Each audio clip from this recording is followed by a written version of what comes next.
সম্মানিত মুসল্লিবৃন্দ, মহাগ্রন্থ আল কোরআনুল কারীমের ধারাবাহিক তাফসীরের আজ আমরা 13তম পর্বে এসে উপনীত হয়েছি। আলহামদুলিল্লাহ, সর্বশেষ জুমা পর্যন্ত আমরা সূরাতু আল বাকারা এর 54 নম্বর আয়াত পর্যন্ত আমরা আলোচনা সমাপ্ত করেছি। আলহামদুলিল্লাহ, আজকে আমরা পরবর্তী আয়াত অর্থাৎ সূরা বাকারা এর 55 নম্বর আয়াত থেকে আমরা শুরু করব ইনশাআল্লাহ। গত জুমায় আমরা এর আগের আয়াতগুলো নিয়ে যখন আলোচনা করেছিলাম তখন বলেছিলাম আমরা মুসা আলাইহিস সালাম এবং তার উম্মত বনি ইসরাইলকে আল্লাহ তাআলা ফেরাউন থেকে নাজাত দিয়েছেন, আর ফেরাউন এবং তার দলবলকে আল্লাহ তাআলা লোহিত সাগরে ডুবিয়ে মেরেছেন। অতঃপর তারা যখন সাগর পাস হয়ে ওই পারে চলে গেলেন, সাগর তাদের জন্য 2 টুকরা করে সাগর পাস করার ব্যবস্থা তাদেরকে করে দিয়েছেন কে? আল্লাহ। তারা ওই পারে যখন চলে গেলেন, এর পরবর্তী কাহিনীগুলো এই আয়াতগুলোতে বর্ণিত হয়েছে। মুসা আলাইহিস সালামকে আল্লাহ তাআলা তাওরাত কিতাব দেওয়ার জন্য মুসা আলাইহিস সালামকে আল্লাহ তাআলা তুর পাহাড়ে ডেকে নিয়েছেন। গত জুমায় আমরা আলোচনা করেছিলাম প্রথমে 30 রাতের জন্য তাকে নেওয়া হয়েছিল, পরবর্তীতে আরও 10 রাত বাড়িয়ে মোট 40 রাত তিনি তুর পাহাড়ে থাকলেন, আল্লাহর ইবাদত বন্দেগী করলেন। অতঃপর আল্লাহ তাআলা তুর পাহাড়ে মুসা আলাইহিস সালামকে কিতাব দান করলেন। সুবহানাল্লাহ। মুসা আলাইহিস সালাম এবার আসলেন। আসার পরে ওই কাহিনী তো আপনাদের মনে আছে, মাঝখানে সামেরির ধোঁকায় বনি ইসরাইলের অনেক লোকজন গোবৎস পূজা আরম্ভ করেছিল। আল্লাহর তরফ থেকে শাস্তি আসলো, শাস্তিও দেওয়া হলো। এরপরে মুসা আলাইহিস সালাম তার উম্মতের সামনে ঘটনা শোনালেন যে আমি যে 40 দিন তুর পাহাড়ে ছিলাম, আমি তো 40 দিন তুর পাহাড়ে থাকার পরে আল্লাহর সাথে কথা বলেছি। সুবহানাল্লাহ। এমনকি আল্লাহ আমাকে কিতাব দিয়েছেন। তুর পাহাড় থেকে ফিরে আসার পর মুসা আলাইহিস সালাম তার উম্মত বনি ইসরাইলকে বললেন, আল্লাহ তাআলা আমাকে কিতাব দিয়েছেন, আল্লাহ তাআলা আমাকে কিতাব দিয়েছেন। আল্লাহ তাআলা যে কিতাব আমাকে দিয়েছেন এই তাওরাত, এই কিতাবের তোমরা অনুসরণ করো। তার উম্মত বনি ইসরাইল তখন বলল, হে মুসা, তুমি যে বলছো তোমাকে আল্লাহ কিতাব দিয়েছেন, এই কিতাব তো আল্লাহর কিতাব নাও হতে পারে। হতে পারে 40 দিন তুমি সেখানে অবস্থান করে এটা নিজে নিজেই রচনা করে আমাদের কাছে নিয়ে এসেছো। এমনও তো হতে পারে যে তুমি এটা নিজেই লিখেছো, নিজে রচনা করে তুমি আমাদের সামনে এনে বলতেছো এটা আল্লাহর কিতাব। যতক্ষণ না আল্লাহ নিজে বলেন এটা আল্লাহর কিতাব, ততক্ষণ পর্যন্ত আমরা তোমার উপরে আর এই কিতাবের অনুসরণ করব না, তোমার উপরেও ঈমান আনব না। মুসা আলাইহিস সালাম তখন তাদেরকে বললেন, ঠিক আছে, আমার সাথে তোমরা তুর পাহাড়ে চলো। তখন বনি ইসরাইলের নেতৃস্থানীয় 70 জন লোককে নিয়ে তুর পাহাড়ের উদ্দেশ্যে তিনি রওনা দিলেন। কতজন? 70 জনকে নিয়ে তিনি তুর পাহাড়ের উদ্দেশ্যে রওনা দিলেন। তুর পাহাড়ে যাওয়ার পরে তখন একটি মেঘমালা এই পাহাড়কে ছায়া দান করলো, ঘিরে ফেললো। মুসা আলাইহিস সালামের ললাট আলোকোজ্জ্বল হয়ে গেল। আল্লাহ তাআলা সেখানে মুসা আলাইহিস সালামের সাথে আবারও কথা বললেন। বনি ইসরাইলের 70 জন নেতৃস্থানীয় পর্যায়ের লোকেরা যারা ছিল প্রত্যেকেই আল্লাহর বাণী, আল্লাহর কালাম, এমনকি আল্লাহর গায়েবী কণ্ঠস্বর তারা শুনতে পেয়েছিল। আল্লাহু আকবার। তখন তারা বলল, মুসা, আমরা তো আল্লাহ তাআলার গায়েবী আওয়াজ শুনলাম, কিন্তু এরপরেও আমাদের মনের ভেতরে সন্দেহ আছে, এটা তো আল্লাহর আওয়াজ নাও হতে পারে। সুতরাং আমরা আল্লাহকে সরাসরি দেখতে চাই। তারা এই দাবি করে বসলো। আল্লাহ তাআলা পরবর্তী আয়াত 55 নম্বর আয়াত থেকে এবার বলছেন, ওয়া ইয কুলতুম ইয়া মূসা লান নুমিনা লাকা হাত্তা নারাল্লাহা জাহারা আর স্মরণ করো যখন তোমরা বললে, হে মূসা আমরা তোমার উপর ঈমান আনবো না ততক্ষণ, আল্লাহ তাআলাকে প্রকাশ্যে দু চোখে দেখবো না যতক্ষণ।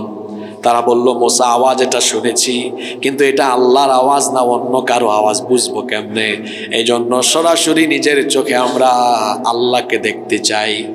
এর আগে তো মূসা নবী যখন 40 রাতের জন্য এসেছিলেন, তিনি নিজে আল্লাহকে দেখতে চাওয়ার পরে তার অবস্থা কি হয়েছে গত জুমায় বলেছিলাম। মূসা নবী এই কথা শুনে তার উম্মতকে বললেন, এমন দৃষ্টতা দেখিও না, কারণ দুনিয়ার দুর্বল চর্মচক্ষু দিয়ে মহামহিয়ান আল্লাহ সুবহানাহু ওয়া তাআলাকে দেখা যাবে না। কিন্তু এরা নাছোড়বান্দা, তারা বলল না আল্লাহকে না দেখা পর্যন্ত ঈমান আনবো না। এরপরে আল্লাহ বলছেন, ফাআখাযাতকুমুস সাইকাতু ওয়া আনতুম তানদুরুন। যখন তারা বলল আল্লাহকে না দেখা পর্যন্ত ঈমান আনবো না, তখন আকাশ থেকে বজ্রপাত বিদ্যুৎ চমকালো, আর 70 জনের 70 জন তখন মারা গেল। আল্লাহু আকবার।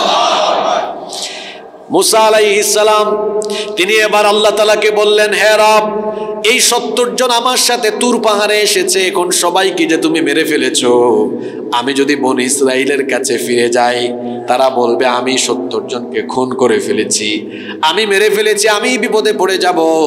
সুতরাং এই দায়বোধ থেকে আমাকে বাঁচাও, এদেরকে যে তুমি মেরে ফেলেছো এদেরকে আবার তুমি জীবন দান করো। আল্লাহ তাআলা মূসা আলাইহিস সালামের এই ফরিয়াদ কবুল করলেন।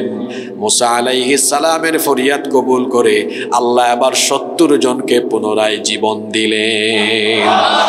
পরের আয়াতে আল্লাহ বলছেন, সুম্মা বাআসনাকুম মিন বাদি মাউতিকুম লাআল্লাকুম তাশকুরুন।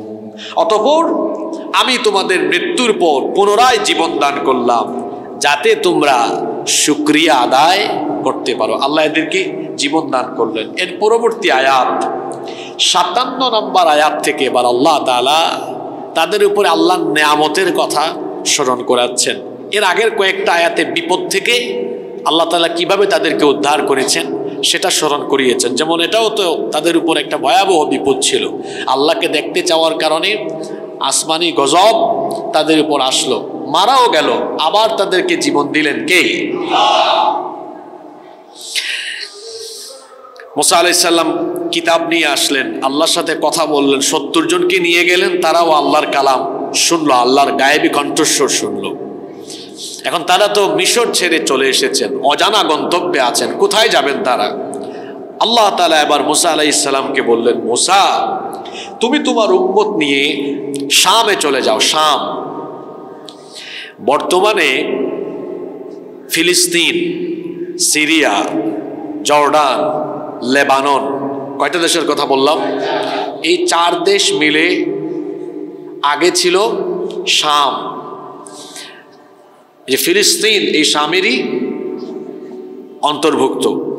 মূসা আলাইহিস সালামকে আল্লাহ তাআলা বললেন, তুমি তোমার উম্মত নিয়ে শামে চলে যাও, অর্থাৎ এই মসজিদে আকসা এবং তার আশপাশের যে এলাকা আছে গোটা অঞ্চল, কোরআনে কারিমে এটাকে আল আরদুল মুকাদ্দাসা, পবিত্র ভূমি বলা হয়েছে। সুবহানাল্লাহ। তখন এই ভূমি, এই অঞ্চলকে শাসন করত আমালিকা সম্প্রদায়। কোন সম্প্রদায়? আমালিকা সম্প্রদায়। এবং তারা ছিল সেই জামানার সুপার পাওয়ার, পরাশক্তি, সব দিক থেকে তারা ছিল অত্যন্ত সমৃদ্ধ, সৈন্যবল, অর্থবল, জনবল, এরপরে শিল্প, সংস্কৃতি, সব দিক থেকে তারা অত্যন্ত সমৃদ্ধ একটি জাতি ছিল, শক্তিশালী জাতি। মূসা আলাইহিস সালামকে আল্লাহ তাআলা বললেন, তুমি তোমার উম্মত নিয়ে এখন শামের উদ্দেশ্যে চলে যাও। মূসা আলাইহিস সালামকে আল্লাহ বললেন, যদি তুমি শামের অঞ্চলের দিকে যাও, শক্তিশালী আমালিকা সম্প্রদায়ের বিরুদ্ধে গিয়ে জিহাদ করো, পবিত্র ভূমিকে পুনরুদ্ধারের জন্য তোমার উম্মতকে নিয়ে যাও, ভয় পেও না, টেনশন করো না। তুমি যদি তোমার উম্মতকে নিয়ে সেখানে যাও, আল্লাহর পথে জিহাদের জন্য যদি অবিচল চিত্তে দাঁড়িয়ে যাও, আমি আল্লাহ সাহায্য করে ওই ভূমির বিজয় তোমাদের ভাগ্যে লিখে দিব। আল্লাহ যদি সাহায্য করেন তাহলে তাদের বিজয় আটকাবার দুঃসাহস পৃথিবীর কারো আছে? আল্লাহ ওয়াদা দিলেন, আপনি আপনার উম্মত নিয়ে ওই শামে আমালিকার বিরুদ্ধে জিহাদে আপনি অবিচল থাকুন। জিহাদে গেলেই আমি আল্লাহ ওয়াদা করছি, আমি নিজে সাহায্য করে এই ভূমির বিজয় আপনার আর আপনার উম্মতের ভাগ্যে লিখে দিব। সুবহানাল্লাহ। মুসা আলাইহিস সালাম এই কথা যখন তার উম্মতকে বললেন, তারা তখন মুসা নবীর সাথে একমত হয়ে শামের উদ্দেশ্যে রওনা করলো। জর্ডান নদী পাড়ি দেওয়ার পরে একটা জায়গা হচ্ছে আরিহা, এই জায়গার মধ্যে তারা তাদের তাবু স্থাপন করলেন। এরপরে মুসা আলাইহিস সালাম বনি ইসরাইলের 12 গোত্রের 12 জন নেতাকে ডেকে আনলেন। বললেন, যুদ্ধের প্রস্তুতি নেওয়ার আগে, যুদ্ধ শুরু করার আগে আমাদের শত্রুদের অবস্থা একটু পর্যবেক্ষণ করা দরকার। তোমরা একটু শত্রুপক্ষের খোঁজ খবর নিয়ে আসো। এই 12 জনকে তিনি যখন পাঠালেন, তারা যখন শামের কাছাকাছি গেল, সেখানে একজন বিরাট ভয়ঙ্কর আকৃতির এক সৈন্য তাদের 12 জনকে গ্রেফতার করে আমালেকা সম্প্রদায়ের বাদশার সামনে নিয়ে হাজির করলো। সবাই বলল, একে হত্যা করা হোক, এদেরকে হত্যা করা হোক। কিন্তু বাদশা বললেন, না, এদেরকে হত্যা করে লাভ নাই, ছেড়ে দাও। তারা যুদ্ধের মতলব নিয়ে এসেছে, আমাদের শৌর্য বীর্য, এই যে আমাদের আভিজাত্য শক্তিমত্তা তারা দেখে গিয়েছে। তারা গিয়ে তাদের জাতির লোকদেরকে সচেতন করুক যে আমাদের সাথে যুদ্ধ করা এতটা সহজ নয়। এই 12 জনকে ছেড়ে দেওয়া হলো। এই 12 জন যখন ফিরে আসলেন, ফিরে আসার পরে তারা মুসা নবীকে বললেন, শক্তিশালী আমালেকা সম্প্রদায়ের বিরুদ্ধে লড়াই করা আমাদের পক্ষে কোনোভাবেই সম্ভব নয়। এই 12 জন বললেন, এরা তো অত্যন্ত শক্তিশালী। মুসা আলাইহিস সালাম বললেন, যতই শক্তিশালী হোক না কেন, আল্লাহর চাইতে শক্তিশালী আর কেউ হতে পারে না। আল্লাহ বলেছেন বিজয় দিবেন, সুতরাং তোমরা হতাশ হয় না, ভয় পেও না। মুসা নবী বললেন, যে খবর তোমরা নিয়ে এসেছো, এই খবর তোমরা আমাদের গোত্রের, আমাদের উম্মতের অন্যান্যদের সাথে এগুলো শেয়ার করো না। কিন্তু 12 জনের মধ্যে 10 জন এই খবর সবাইকে বলে দিল, 2 জন এই খবর বললেন না। এদের মধ্যে একজনের নাম হলো ইউশা বিন নুন আলাইহিস সালাম, আর একজনের নাম হলো কিলাব বিন ইউকেন্না। এই 2 জন এই খবর শেয়ার করা থেকে বিরত থাকলেন, বাকি সবাই এই খবর শেয়ার করে দিলেন। এটা যখন সবার কাছে ছড়িয়ে গেল, তখন তারা সবাই বলল, আমরা আপনার সাথে যুদ্ধে যাব না, যদিও আপনার সাথে আমরা এসেছি, কিন্তু এখন শত্রুর বিরুদ্ধে আমরা লড়াই করব না। তারা তখন বলেছিল, ইযহাব আনতা ওয়া রাব্বুকা ফাকাতিলা ইন্না হাহুনা কাঈদুন। মুসা, তুমি আর তোমার আল্লাহ 2 জন মিলে শত্রুদের বিরুদ্ধে যুদ্ধ করো, তাদেরকে মোকাবেলা করো। আমরা একটু বসে বসে দর্শকের সারিতে থেকে একটু মজা নেই, একটু দেখি। ওই 2 জন, যে 2 জন এই খবর কারো কাছে শেয়ার করলেন না, তারা বললেন, আল্লাহকে ভয় করো। কি করে তোমরা নবীর সাথে এমন দুর্ব্যবহার করতে পারলে? কি করে এমন কথা তোমরা বলতে পারলে, যেখানে আল্লাহ তাআলা তোমাদের জন্য বিজয়ের সুসংবাদ দিয়েছেন? সেই আল্লাহর বিজয়ের সুসংবাদ, বিজয়ের ওয়াদা পাওয়ার পরে কি করে এমন কথা তোমরা বলতে পারলে? বরং তোমরা ঈমান নিয়ে দাঁড়িয়ে যাও। ঈমান নিয়ে যদি নবীর সাথে আমরা দাঁড়াতে পারি, আমাদেরকে যিনি যুদ্ধে বিজয় দান করবেন তিনি কে? কিন্তু না, তারা যাবে না, ভয় পেয়ে গিয়েছে। মুমিনরা তো আল্লাহ ছাড়া কাউকে ভয়। এই যে আল্লাহ তাআলা তাদেরকে জিহাদে যাওয়ার কথা বললেন, তারা জিহাদ থেকে বিরত থাকলো। আল্লাহ তখন তাদেরকে শাস্তি দিলেন। কি শাস্তি? ওই তিহ ময়দানে আল্লাহ তাদেরকে 40 বছর বন্দিত্ব দশা দিয়ে দিলেন। কত বছর? এটা একটা উন্মুক্ত জেল, উন্মুক্ত জেল, অর্থাৎ এটার কোনো শিকল নাই, এটার কোনো দৃশ্যমান দেয়াল নাই, দৃশ্যমান কোনো শিকল নাই, কিন্তু এটা এমন এক অদৃশ্য জেল। এরা প্রতিদিন সকালবেলা, ভোরবেলা মিশরের উদ্দেশ্যে হাঁটা আরম্ভ করে, সূর্য ডুবার টাইমে দেখে সকালবেলা যেখান থেকে হাঁটা শুরু করেছে ওই জায়গায় আবার আসে। তো কঠিন এক মুসিবতের তারা পড়ল। এই রকম তারা তিহ ময়দানে 1-2 বছর না, আল্লাহ এদেরকে এই মুসিবতে ফেললেন কত বছরের জন্য। এখন এদের কাছে খাবার দাবার আছে অল্প, পানিও আছে অল্প, এগুলা যদি শেষ হয়ে যায় বাঁচবে কেমনে? আর তাছাড়া যেখানে আল্লাহ তাদেরকে বন্দি করে রেখেছেন, যেখানে আল্লাহ তাদেরকে বন্দি করে রেখেছেন সেখানে তো কোনো গাছপালাও নাই, গোটা ময়দান একটা ধুধু মরুভূমি। এখান থেকে বাংলাদেশের মানুষের জন্য একটা শিক্ষা আছে। দেখেন, তিহ ময়দানে 40 বছরের এই শাস্তি আসার আগে আল্লাহ এদেরকে কত বড় নেয়ামত দিলেন। ফেরাউন থেকে আল্লাহ মুক্তি দিলেন, তারা ফেরাউনকে মারে নাই, ফেরাউনকে মেরেছেন কে? ফেরাউনের পতন দিলেন কে? চোখের সামনে তারা আল্লাহর কুদরত দেখলো। এরপরে আল্লাহ বললেন যে শুধু জিহাদে বের হও, যাও, তোমাদের কাজ যাওয়া আর বিজয় দেওয়া হলো আমার দায়িত্ব। সুবহানাল্লাহ। তারা সেটা করলো না, না করার কারণে বিপদ আসলো। আমি বাংলাদেশের ভবিষ্যতে বিপদ দেখতে পাচ্ছি। এই ঘটনার সাথে বাংলাদেশের ঘটনারও মিল আছে। আল্লাহ তাআলা আমাদের কাছে যেটা অকল্পনীয় ছিল, আমরা যেটা ভাবি নাই, চিন্তা করি নাই, কল্পনা করি নাই, সেটা কয়েক মাস আগে হয়েছে। হয়েছে কি হয় নাই? শুধু হয়েছে যে তা না, হওয়ার পরে দেখেন বাংলাদেশের বেশিরভাগ মানুষের মেন্টালিটি চেঞ্জ হয়ে গিয়েছে যে এই ধরনের লোক যারা মানুষের তৈরি করা আইন দিয়ে দেশ চালাতে চায়, এদের দ্বারা দেশের উন্নয়ন সম্ভব না, শুধু চুরি বাটপারি ডাকাতি আর দুর্নীতি সম্ভব। সবার মধ্যে যখন এই মেন্টালিটি এসেছে, এই সময় একটা সুযোগ ছিল এই দেশে যত আলেম ওলামা ইসলামপন্থী আছেন সবাই যদি শুধু ঐক্যবদ্ধ হতে পারেন, বাংলাদেশে ইসলামী বিপ্লব অতি শীঘ্রই হয়ে যাবে ইনশাআল্লাহ। কিন্তু এই সুযোগকে কাজে না লাগায়া দেখা যাচ্ছে পারস্পরিক দূরত্ব, কাদা ছোড়াছুরি, এরপরে আক্রমণ, এক গ্রুপ আরেক গ্রুপকে আক্রমণাত্মক ভাষায় কথাবার্তা বলা, এটা দিন দিন বেড়েছে না কমেছে? আরো আশ্চর্যের ব্যাপার হলো যে ফেরাউনের দল 15 বছর 2 দলকে একসাথে গালে দিত, কোন 2 দল বুঝছেন তো?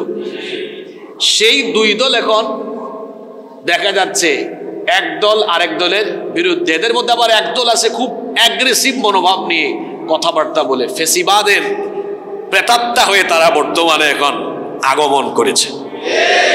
কিভাবে? তারা এখন আলেম উলামাদেরকে এবং যারা কোরআন দিয়ে সমাজ রাষ্ট্র পরিচালনার কথা বলে তাদেরকে তারা ধর্ম ব্যবসায়ী বলে তারা কটূক্তি করছে। শুনতেছেন তো আপনারা? কোরআনের আলোকে, ইসলামের আলোকে সমাজ এবং রাষ্ট্র পরিচালনা করা যদি ধর্ম ব্যবসা হয়, তাহলে তো সবচেয়ে বড় ধর্ম ব্যবসায়ী ছিলেন মুহাম্মদুর রাসূলুল্লাহ সাল্লাল্লাহু আলাইহি ওয়াসাল্লাম। কারণ তিনি তো ইসলামের আলোকে 1-2 মাস নয়, মদিনার রাষ্ট্রকে ইসলামের আলোকে পরিচালনা করেছেন কত বছর? জোরে বলেন। 10 বছর ইসলামের আলোকে দেশ পরিচালনা করা ধর্ম ব্যবসা নয়, বরং ইসলামের আলোকে দেশ পরিচালনার স্বপ্ন দেখা, ইসলামের আলোকে দেশ পরিচালনার কথা বলা, ইসলামের আলোকে দেশ পরিচালনার সংগ্রাম করা, এটা ধর্ম ব্যবসা নয়, এটা হলো রাসূলের রেখে যাওয়া সুন্নাত আর সুমহান আদর্শ। ধর্ম ব্যবসায়ীর পরিচয় আমরা জানি। ধর্ম ব্যবসায়ী হলো তারা যারা নির্বাচনের টাইমে মাথায় হিজাব পট্টি লাগায়, মাথায় টুপি দেয়, পাঞ্জাবি লাগায়, হুজুরদের কাছ থেকে এসে দোয়া নেয়, সুন্দর সুন্দর টুপি লাগায়, ইলেকশন গেলে মাথার টুপিও খুলে ফেলে, পাঞ্জাবিও খুলে ফেলে, ইলেকশনের টাইমে নামাজ ছাড়ে না, হুজুরদের ধারে ধারে যায়, আর নির্বাচনে জিতে গেলে ইসলামের বিরুদ্ধে, আলেম ওলামাদের বিরুদ্ধে অবস্থান নেয়, মুসলমানদের স্বার্থ বিরোধী কাজ করে। এভাবে সিজনে সিজনে ইসলামের বেশ ধরে মানুষের কাছে গিয়ে মানুষের সেন্টিমেন্ট এবং ধর্মীয় আবেগ পুঁজি করে মানুষের কাছে গিয়ে এই নতুন নতুন চেহারা দেখিয়ে মানুষের থেকে ভোট কালেকশন করে যারা প্রকৃত ধর্ম ব্যবসায়ী হলো তারা। আপনি আলেমদেরকে ধর্ম ব্যবসায়ী বলেন, মুখে লাগাম দেন, নইলে টাকলা মুরাদের পরিণতি যা হয়েছে আপনার পরিণতিও তাই হবে। আমি নাম নিয়েই ফেলি, বিএনপির এক নেতা দুদু সাহেব আর আরেকজন হারুন সাহেব, আরে বাপ রে বাপ, টাকলা মুরাদ কি আপনাদেরকে খেলাফত দিয়ে গেল নাকি? যদি খেলাফতি নিয়ে থাকেন তওবা করে ফেলেন। টাকলা মুরাদও বহু কথা বলেছিল, টাকলা মুরাদের মতো বাংলাদেশে বহু পাগল পাগলামি করেছে, পুরান পাগলের ভাত নাই, নতুন পাগলের আমদানি হয়েছে। আপনি যে দল করেন, আপনার দলের প্রতিষ্ঠাতা, তার আদর্শ এবং তার স্ত্রী সাবেক প্রধানমন্ত্রী তিনিও তো এখনো আছেন, তাদের কাছ থেকে কিছু শিখবেন। তারা তো আলেম ওলামা বিদ্বেষী নন, আলেমদেরকে তারা ভালোবাসেন, পছন্দ করেন। আপনি হঠাৎ করে এমন এমন কথা বলেন, এরকম কথা বললে সুযোগ পাওয়ার আগেই কিন্তু মানুষ আপনাকে ডাস্টবিনে ছুঁড়ে ফেলে দিবে। এই দেশের আসল পরিচয় আপনাকে জানতে হবে।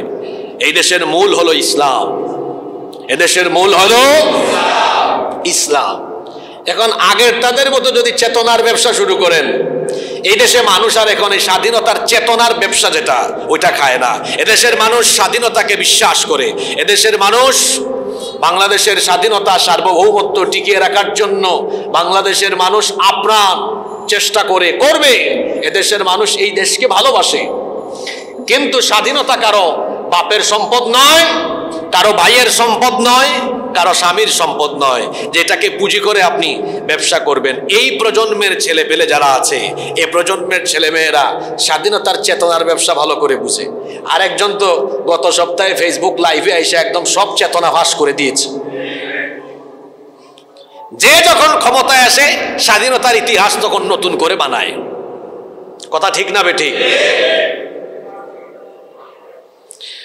সম্মানিত ভাইয়েরা, তো বলছিলাম মুখে লাগাম দেওয়ার কথা, মুখে লাগাম দেন। এই মুহূর্তে এদেশে ঐক্য দরকার। নিজেরা নিজেরা কামড়াকামড়ি করলে পতিত ফ্যাসিবাদ এবং ভিনদেশি যত শত্রু আছে তারা আমার দেশকে নিয়ে ষড়যন্ত্র করার আরো বেশি সুযোগ, এই সুযোগ দিবেন না। আল্লাহ সবাইকে কথাগুলো বোঝার তৌফিক দেন। কোথায় ছিলাম মনে আছে? মুসা আলাইহিস সালাম তার উম্মতকে বললেন যে ওখানে গেলেই তো আল্লাহ বিজয় দিবেন, ওয়াদা করেছেন কে? তারা গেল না। না যাওয়ার কারণে 30 প্রান্তরে কত বছরের বন্দিত্ব দশা দেওয়া হলো? 40 বছরের। এখন মরুভূমি, এখানে কোনো পানি নাই, কোনো খাবার নাই, গাছপালা নাই, উদ্ভিদ নাই, কিছুই নাই। এখন মরুভূমিতে সবার আগে একটু শান্তিতে আরামায়েশে একটু শান্তি পাওয়ার জন্য, একটু ভালো ফিল করার জন্য সবার আগে ছায়া দরকার। সবার আগে কি দরকার? আপনি কোথাও কোনো এলাকায় গিয়েছেন, দেখলেন ওখানে খাবার নাই, পানি নাই, গাছপালা নাই, কিছুই নাই, একটু শান্তির জন্য সবার আগে কিসের দরকার? একটু ছায়া দরকার।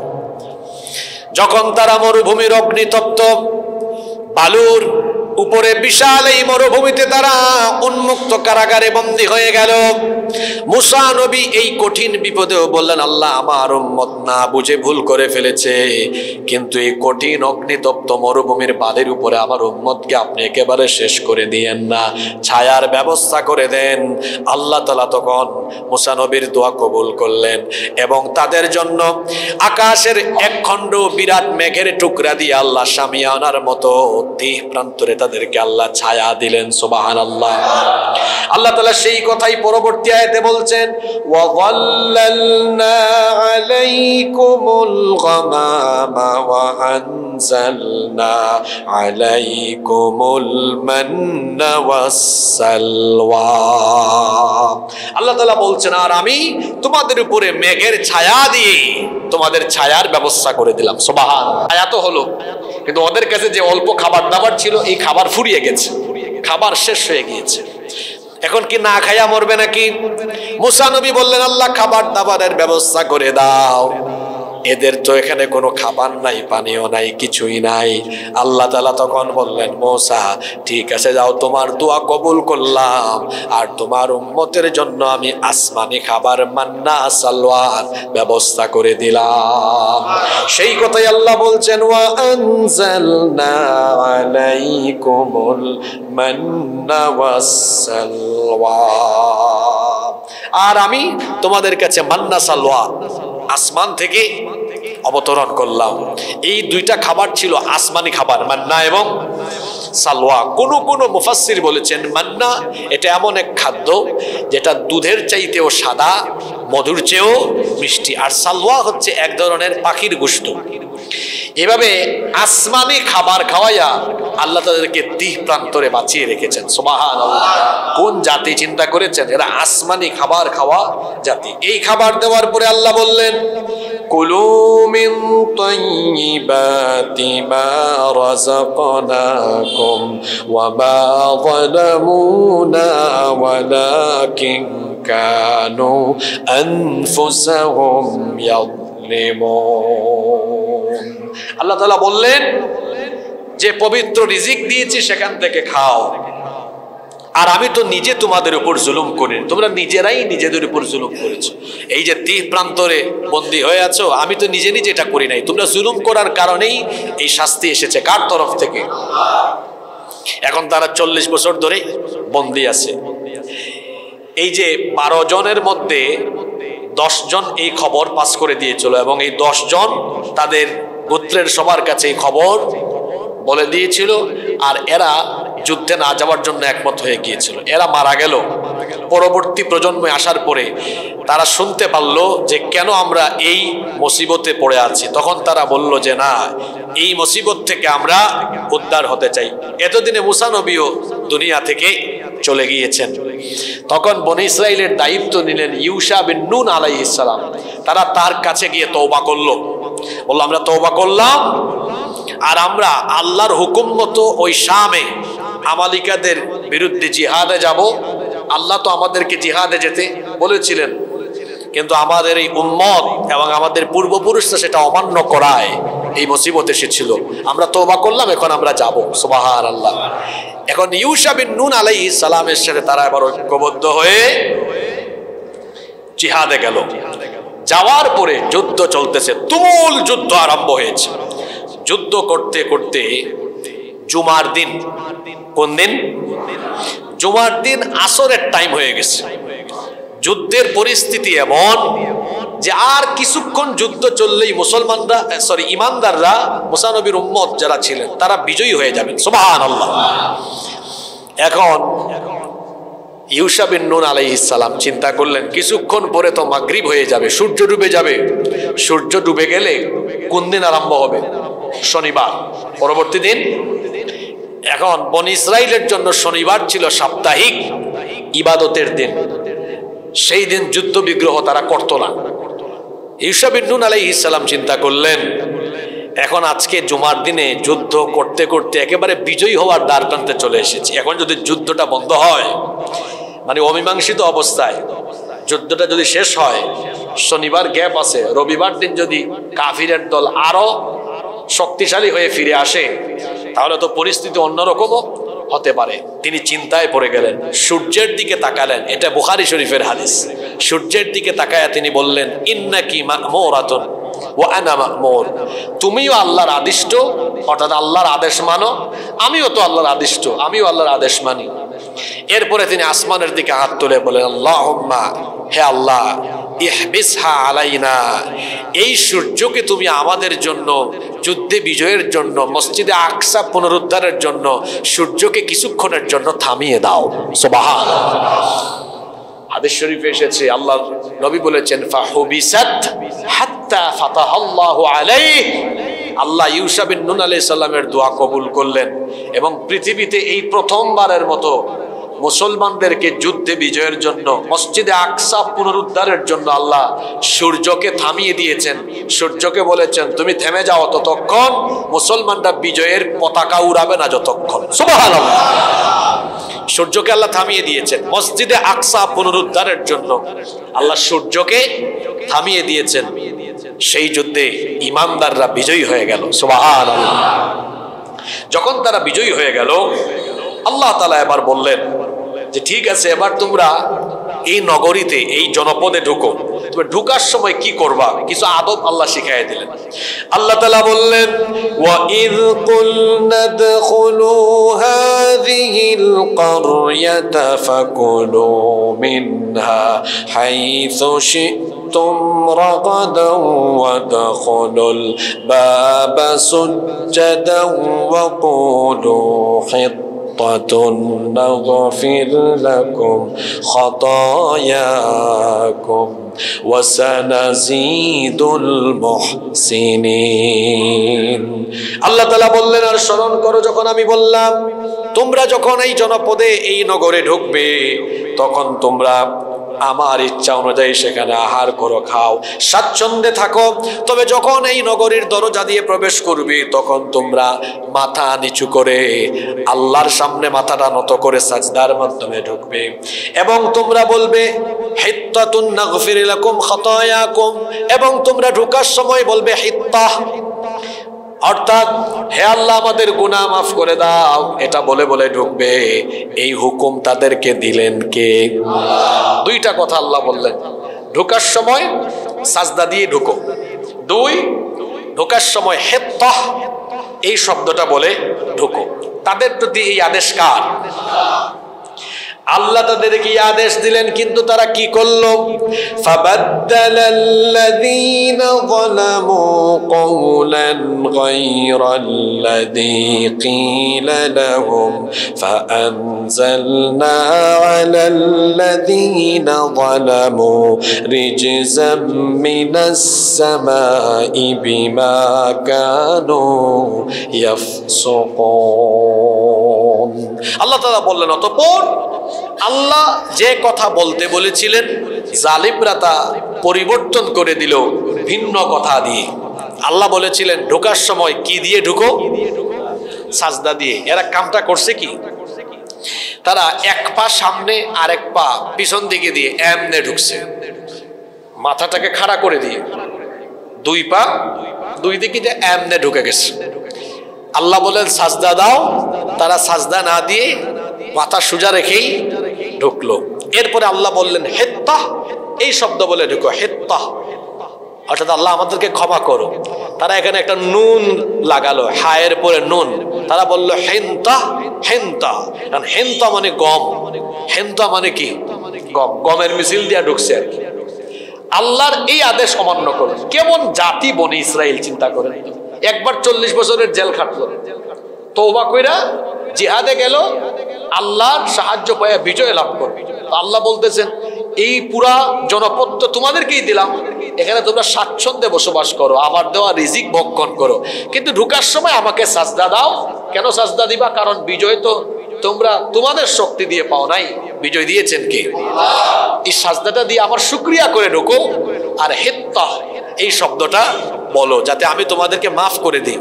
নাফরমানের দল ঢোকার সময় সাজদাও দিল না, হিত্তাও বললো না, উল্টা বলেছে কি? হেন্তা। আল্লাহ আবার এদের উপর গজব পাঠাই। কিরকম জাতি দেখেন, গজবের পর গজব। আবার আল্লাহ নিয়ামত খাওয়াইছেন তাদের। আল্লাহ বলছেন যখন তারা এই আদেশ অমান্য করলো তখন কি হলো? فأنزلنا على الذين ظلموا رجزا من السماء بما كانوا يفسقون। তাদের এই পাপাচারের কারণে আসমান থেকে আল্লাহ গজব পাঠালেন। এখন কি গজব দেওয়া হয়েছিল এটা কোরআন শরীফে বলা হয় নাই, কিন্তু তাফসীরের কিতাবগুলোতে এবং বিভিন্ন রেওয়ায়াতে পাওয়া যায়। কেউ বলেছেন বজ্রনিনাদ, কেউ বলেছেন ভূমিকম্প, তবে বেশিরভাগ রেওয়ায়াতে এসেছে মহামারী দেওয়া হয়েছিল। কি দেওয়া হয়েছিল? মহামারী দিয়ে আল্লাহ এদেরকে শাস্তি দিলেন।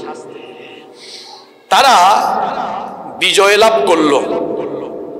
এখন শামের এই ভূমি তাদের আন্ডারে, তাদের দখলে, কিন্তু খাবার দাবার খায় কি? মান্নাত, আসমানি খাবার। দেখেন তো কি আরামে ছিল, কাম করা লাগে না, কাজ কাম নাই, উপার্জনের টেনশন নাই, কোনো চিন্তাই নাই, খাবারের টাইমে একদম আসমানি খাবার সামনে চলে আসে। সুবহানাল্লাহ। তো সুখে থাকতে এদেরকে ভূতে কিলাইছে, সুখে থাকতে কি করছে, ভূতে কিলাইছে। এত মজার খানা খায়, আসমান থেকে আসে আর খায়। তারা এই খানা খাইয়া বিরক্ত হয়ে গেছে। মুসা নবীর কাছে গিয়ে তারা বলেছিল, এটা মুসা আলাইহিস সালামের ইন্তেকালের আগের খবর। মান্না সাল্লাল্লাহু যখন আসতেছিল তখন, এটা হচ্ছে আমাদের নেক্সট আয়াত, 61 নম্বর আয়াত। আসমান থেকে যখন আসমানি খাবার আসতেছিল, বেশ কয়েকদিন তারা খাইছে। খাওয়ার পরে কত আরাম না, খাবারের কোনো টেনশন নাই। আমরা আগামীকাল কি খাবো টেনশন করি, বাজার করা লাগবে, ইনকাম করা লাগবে, হ্যাঁ ব্যবসা করা লাগবে, চাকরি করা লাগবে, কত টেনশন। আর এদের কোনো টেনশনই নাই, খাবারের টাইমে মান্না সালওয়া চলে আসে। সুবহানাল্লাহ। এরকম সুখে থাকতে তাদেরকে ভূতেই কিলাইলো। বেশ কয়েকদিন তারা খাইলো। খাওয়ার পরে তারা একদিন মুসা নবীর কাছে গিয়ে বলে, কি বলে? আল্লাহ এই যে পরের আয়াত থেকে বলছে, وَإِذْ قُلْتُمْ يَا مُوسَى لَن نَّصْبِرَ عَلَى طَعَامٍ وَاحِدٍ فَادْعُ لَنَا رَبَّكَ يُخْرِجْ لَنَا مِمَّا تُنبِتُ الْأَرْضُ مِن بقلها وقثائها وفومها وعدسها وبصلها। স্মরণ করো যখন তোমরা গিয়ে বললে, তারা বলল, হে মূসা, এক খাবার খাইতে খাইতে আমরা আর কত সবর করব বলো, আমাদের সবর শেষ, এক খাবার আর আমরা খাইতে পারবো না। তুমি তোমার রবের কাছে একটু দোয়া করো, তিনি যেন আমাদের জন্য এমন কোনো খাবারের ব্যবস্থা করেন যা মাটি থেকে উৎপন্ন হয়। যেমন তারা আবার বলেও দিছে যে এমন খাবার হবে যেমন সবজি, কাকর, রসুন, মসুর, পেঁয়াজ, এইসব জিনিস যেন মাটি থেকে উৎপন্ন হয়, আমরা এগুলো খাইতে চাই। আমরা মান্না চললো এগুলো আর খাইতে চাই না, আমাদেরকে সুখে থাকতে ভূতে কিলাই দিচ্ছে। তারা বললো, আমরা এখন মাটি থেকে উৎপন্ন হওয়া পেঁয়াজ, রসুন, ডাল, সবজি ইত্যাদি ইত্যাদি খাবার খাইতে চাই। মুসা আলাইহিস সালাম এমন কথা শুনে অবাক, কি আশ্চর্য জাতি, হ্যাঁ খাবারের টেনশন করার আগে খাবার আসে, এত সুখে তারা আছে, সুখে থাকার পরে এদেরকে এত ভূতে কিলায়। আশ্চর্য হয়ে গেলেন তিনি। আশ্চর্য হয়ে তিনি তাদেরকে বললেন, قال أتستبدلون الذي هو أدنى بالذي هو خير। তিনি বললেন, আল্লাহ তাআলা তোমাদেরকে এত উত্তম খাবার দেওয়ার পরেও তোমরা কি উত্তম খাবারের পরিবর্তে নিম্নমানের খাবার তোমাদের জন্য পছন্দ করো, গ্রহণ করতে চাও? ঠিক আছে, তোমাদের চাওয়াই পূরণ হবে। তিনি বললেন, তিনি এবার বললেন, ইহবিতু মিসরান ফাইন্না লাকুম মা সাআলতুম। পাশেই একটা এলাকা ছিল, তিনি বললেন, তোমরা ওই এলাকায়, ওই নগরীতে অবতরণ করো, তোমাদের পছন্দ অনুযায়ী যা চেয়েছো ওখানে তোমরা পাবে। এরপরে তিনি তাদেরকে বললেন, ওয়াদরিবাত আলাইহিমুয যিল্লাতু ওয়াল মাসকানাতু ওয়া বাউ বিগাদাবিন মিনাল্লাহ যালিকা বিআন্নাহুম কানু ইয়াকফুরুনা বিআয়াতিল্লাহি ওয়া ইয়াকতুলুনা النبيين بغير الحق ذلك بما عصوا وكانوا يعتدون। আল্লাহ তাআলা তখন বললেন, তোমাদের উপরে লাঞ্ছনা আর দারিদ্র আরোপ করে দেওয়া হয়েছে এবং তোমরা আল্লাহর ক্রোধের শিকার। এর কারণ হলো তোমরা আল্লাহর আয়াত সমূহকে অস্বীকার করেছো, অন্যায়ভাবে নবীদেরকে তারা হত্যা করত এবং এই কারণে তাদের উপর দারিদ্রতা, লাঞ্ছনা আচ্ছন্ন করে দেওয়া হয়েছিল, কারণ তারা আল্লাহর সাথে নাফরমানি করেছিল এবং সীমা লঙ্ঘন করেছিল। কেমন জাতি দেখেন, শুধু সীমা লঙ্ঘন আর সীমালঙ্ঘন, এইরকম করে তারা সীমালঙ্ঘন করতেই লাগলো। এরপরে আল্লাহ তাআলা তাদের ব্যাপারে আরো সবিস্তারে পরবর্তী আয়াতগুলো থেকে আলোচনা করেছেন। এখানে আপনারা দেখুন তাদের উপর নেয়ামতগুলোর কথা আল্লাহ এখানে কিভাবে তাদেরকে স্মরণ করিয়ে দিচ্ছেন। যে তাদের কোনো খাবার দাবার ছিল না, খাবার দাবারের ব্যবস্থা আল্লাহ করেছেন। আমি তো এখানে ভুলবশত মাঝখানে একটা আয়াত ফেলে এসেছি। আমরা 59 নম্বর আয়াতের পরে 61 নম্বর আয়াত আলোচনা করে ফেলেছি, মাঝখানে 60 নম্বর একটা আয়াত ভুলবশত থেকে গেল। তো ওই আয়াতটাও আমরা একটু বলি, অসুবিধা নাই। এই 61 নম্বর আয়াতের সাথে 60 নম্বর আয়াতের মিল আছে। ওরা তো মরুভূমিতে আছে, কিন্তু ওদের কাছে তো কোনো পানি নাই, গোটা এলাকায় মরুভূমি আর মরুভূমি। তাদের কাছে যে সামান্য পানি ছিল, এই পানিও ফুরিয়ে গেল। এখন কি পানি না খাইয়া তারা কি মরবে নাকি? ওই যে এর আগের আয়াত আর কি, মান্না সালওয়া তো পাইলো, কিন্তু পানি তো। মুসা নবী বললেন, আল্লাহ আমার উম্মত তো নাফরমানি করে ফেলেছে, ভুল করে ফেলেছে, কিন্তু না খাওয়াইয়া মাইরো না।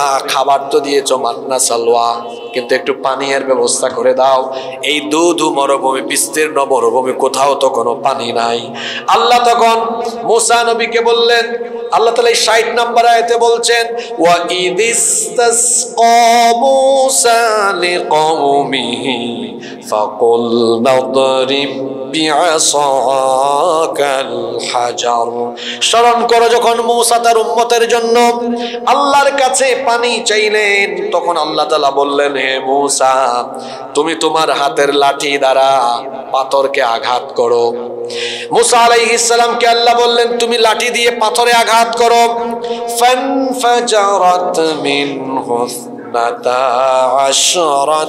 আইনা। তিনি যখন তার হাতের লাঠি দিয়ে পাথরে আঘাত করলেন, একটা দুইটা নয়, বনি ইসরাইলের 12টা গোত্র ছিল, 12টা গোত্রের জন্য আল্লাহ এই পাথর থেকে 12টি ঝর্ণা ধারা উদ্গীরণ করে দিলেন। সুবহানাল্লাহ। কয়টা ঝর্ণা ধারা? কি জাতি চিন্তা করেন তো আপনারা, শুনতেছেন এদের কথা?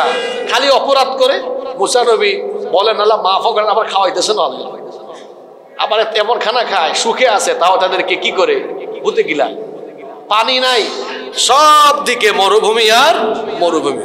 মুসা নবী বললেন, আল্লাহ এরা ভুল করছে, এদেরকে আবার না খাওয়াইয়া মাইরো না। আল্লাহ মান্না দিলেন, সালওয়াও দিলেন, পানি তো নাই। আল্লাহ বলেন পানি দেন। মুসা নবী বললেন, আল্লাহ পানি দেন। আল্লাহ বললেন, ঠিক আছে, পানির ব্যবস্থাও করতেছি, তোমার হাতের লাঠি দিয়ে পাথরে আঘাত করো। পাথরে আঘাত করলে একটা দুইটা না, 12টা প্রসবন সেখান থেকে উৎকীর্ণ হবে। সুবহানাল্লাহ। قد علم كل أناس مشربهم كلوا واشربوا من رزق الله ولا تعثوا في الأرض مفسدين। আল্লাহ বললেন, অতঃপর তাদের প্রত্যেকটি দল, যে 12টা দল ছিল, প্রত্যেকের জন্য পানির স্থান তারা জেনে নিল। অর্থাৎ কে কোন প্রসবন থেকে পানি নিবে তাদেরকে জানিয়ে দেওয়া হলো। এরপরে আল্লাহ বললেন যে আল্লাহর দেওয়া এই রিজিক থেকে আহার করো। ওই যে মান্না সালওয়া, আহার করো, তারপরে কি করো? পান করো, কিন্তু খবরদার সীমা লঙ্ঘন করো না আর ফাসাদকারী হয়ো না। এরপরের আয়াতটা ছিল ওইটা, ওই যে আল্লাহ মান্না সালওয়া দিলেন, পানিও দিলেন। তো এক খাবার তারা খাইতেছে, এক খাবার কয়দিন আর খাইতাম, আর ভালো লাগে না আমাদের। আমরা একটু পেঁয়াজ, রসুন, সবজি, ডাল এগুলো খাইতে চাই। তখন ওই যে পরের আয়াত 61 নম্বর আয়াত, যেটা আমরা একটু আগে আলোচনা করে ফেলেছিলাম, তখন মুসা নবী বললেন, পাশের নগরীতে যাও, চাষাবাদ করো, আল্লাহ এগুলো দিবেন। তারা ওখানে গেল, চাষাবাদ করলো, তারা এগুলো পেল। এরপরেও এদের উপরে দারিদ্রতা চাপিয়ে দেওয়া হলো। দারিদ্রতা, লাঞ্ছনা এবং গজবের উপর গজব তাদের উপর আপতিত হতে থাকলো। কেন? আল্লাহর কারণ বলছেন যে এরা আল্লাহর আয়াতকে অস্বীকার করত, নবীদের সাথে বেয়াদবি করত, নবীদের সাথে বেয়াদবি করত। দেখেন, আল্লাহ তাআলার নিয়ামত পাওয়ার পরে এই নিয়ামত চলে যায়, দারিদ্রতা, অভাব, অনটন, দুর্ভিক্ষ আসে কখন? আল্লাহর নাফরমানি আরম্ভ হলে, নবীর সাথে বেয়াদবি হলে, আল্লাহর দ্বীনের সাথে বেয়াদবি হলে। আমার দেশে নিয়ামত আর নিয়ামত, আমার দেশে সম্পদ কম না বেশি? অনেক নিয়ামত। দেখেন আমাদের দেশে কত সম্পদ আছে। আমি যদি বাংলাদেশের মাটির কথা বলি, আমাদের দেশের মাটি অত্যন্ত উর্বর, এখানে ফসল ফলে।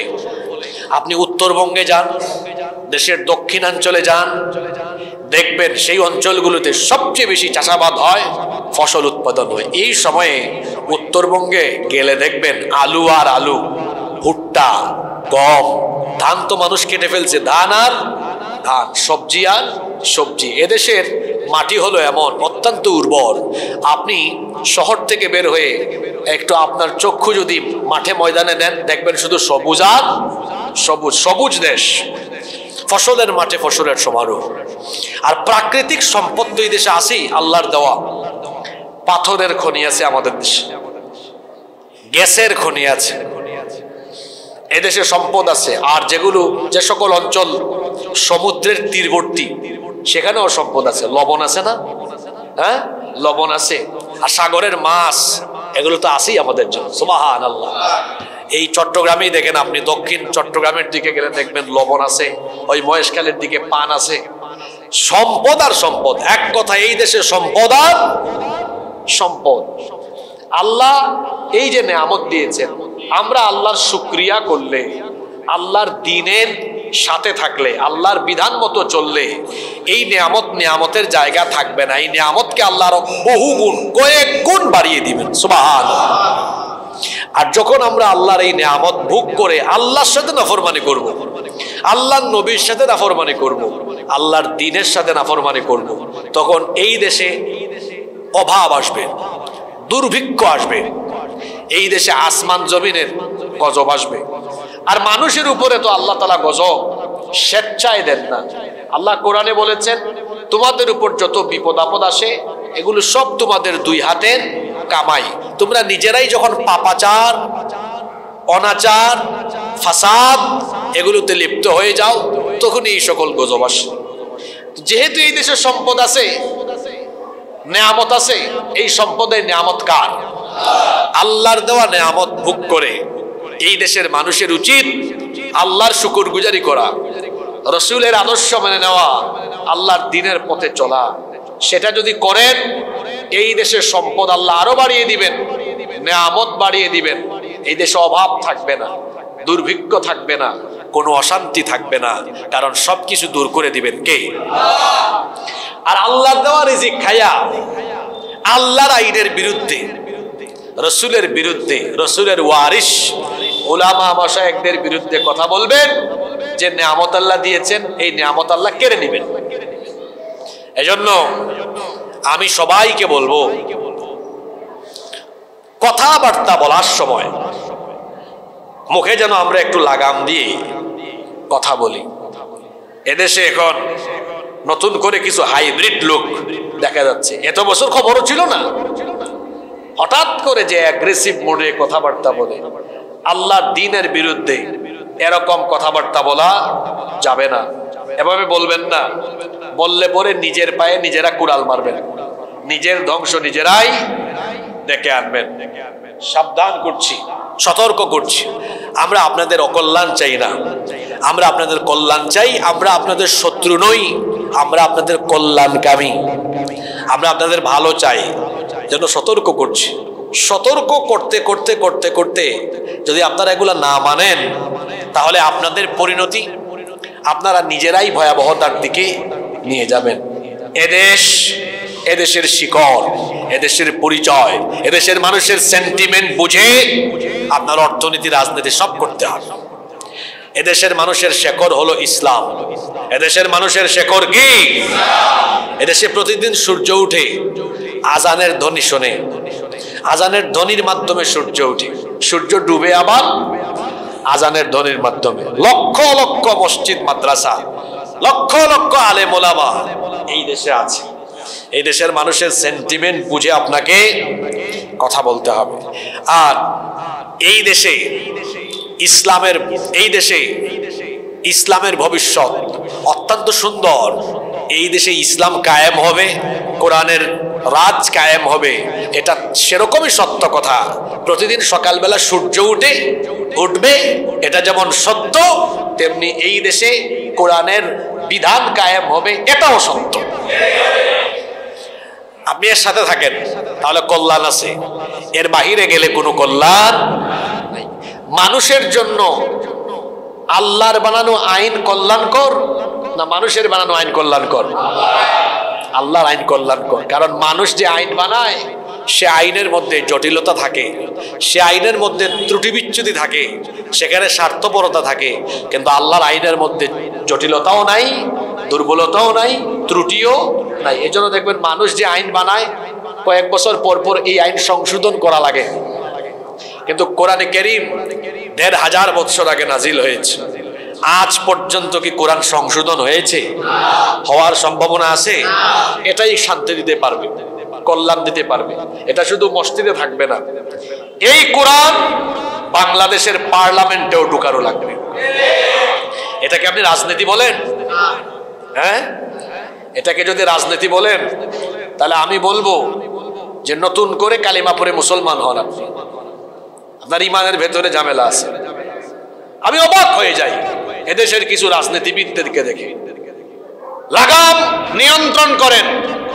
আপনি আলেম ওলামাদেরকে ধর্ম ব্যবসায়ী বলেন, মিয়া আউযুবিল্লাহ বিসমিল্লাহ পড়তে গেলে আপনার ভুল হবে ৩০টা। ওযু কেমনে করতে হয় ওইটাও মনে হয় ঠিকঠাক মতো পারে।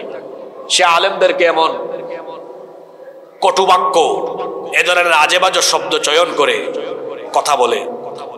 আপনারা জানেন মাওলানা ডক্টর মিজানুর রহমান আজহারি গত সপ্তাহে যশোরে একটা মাহফিল করেছেন, কোন দলের নাম নেন নাই। তিনি কোরআনের তাফসীর করতে গিয়ে প্রসঙ্গক্রমে আমাদের দেশ নিয়ে একটা কথা বলেছেন। একদল নিজের গায়ের উপরে টেনে নিয়েছে। তারপর এক নেতা দেখলাম, তিনি নামটাও সুন্দর করে বললেন না, আজহার নাম আজহার। আপনি চিনেন না গো, যখন ঠেলায় ছিলেন তখন সব আলেমকে চিনতেন, ঠিক কিনা?